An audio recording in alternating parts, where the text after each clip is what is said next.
अमरावती जिल्हाधिकारी कार्यालयात परिसरात युवक काँग्रेसचं आंदोलन आहे। वाढत्या महागाई विरोधात युवक काँग्रेस आक्रमक झाले। कार्टूनच्या माध्यमातून भाजप आणि देवेंद्र फडणवीसांवर टीका करण्यात आली। तुम्ही उपाशी भाजप तुपाशी असा पोस्टरवर उल्लेख करत भाजपवरती टीका करण्यात आली।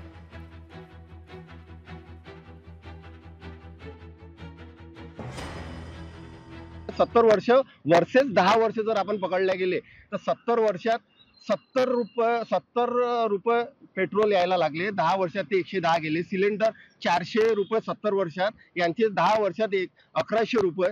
डिझेल कुठे भाव, म्हणजे धान्य असो दूध असो 30 रुपये 70 वर्षात 30 रुपये यायला लागले। यांना 10 वर्षात 60 रुपये चालले गेले। म्हणजे महागाईच्या विरोधात आज युवक काँग्रेसने अनोखं आंदोलन इथे केलेलं आहे। येणाऱ्या काळात जर यांनी अधिक ह्या महागाईवर कंट्रोल केला नाही, हे सरकार सक्षम नाही महागाईच्या विरोधात आम जनतेच्यासाठी, म्हणजे सक्षम नाही आहे। जर यांनी येणाऱ्या काळात आणखी जर महागाईवर कंट्रोल केला नाही तर यापेक्षा अनोखं आंदोलन युवक काँग्रेस तर्फे पूर्ण महाराष्ट्रभर अमरावती जिल्ह्यात करण्यात येईल।